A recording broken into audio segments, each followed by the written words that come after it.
So when we go into the back, we're looking at the spine and the rib cage now. Going from head to toe. So you should be able to feel, especially on a horse like this, he's quite prominent with his dorsal processes, especially at the withers, and you should feel the bumps. You're going over these processes one at a time, so you should be able to count them. So we're going from sort of where the first one will be sort of T3, and then the highest one will be around T6, and then the one behind the withers around T10, and about where you would sit to be about T13, and then we go back. You find the last rib, so you've got the soft bit there, and in front of that you've got the last rib, and then you follow that last rib round. You know where your T18 is, because that corresponds to the 18th rib as well. So if you know where the beginning is, and the beginning is sort of deep underneath the scapula, we can't get to the absolute beginning, but we can get to 3. And if you can start, so if you feel the top, you can feel the top bit there, you feel a bump. Where you've got the bump, just draw a line down from the bump. Okay, so you draw your lines from the bump. So that's basically indicating the dorsal spinous processes from each bump.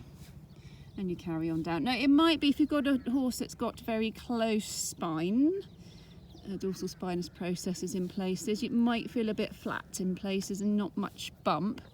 And that might be an indication, of things being a bit close and a bit compromised. But if you can sort of guess the bumps, that would be quite useful. So just see if you can sort of go, if you can count it out, imagining that you're missing the first few or first 2, and see if you can get, you should get to 18 is what is there, but so see if you can feel those bumps as best as possible. And if you can draw in that where you can feel that last rib go, just add it in.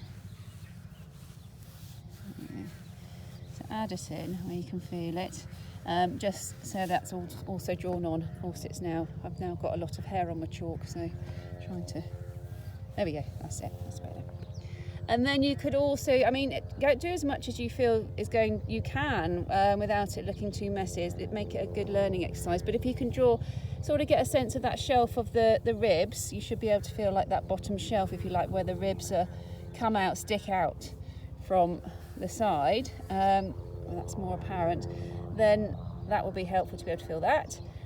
You can, if you want to, you could draw in every single rib if you want. You should feel that your chalk will kind of follow the line of the ribs, so you can sort of feel for the bumps and draw down the bumps. So not so easy when they're molting like mad, but it's good to feel for that, because it's useful to be able to do that.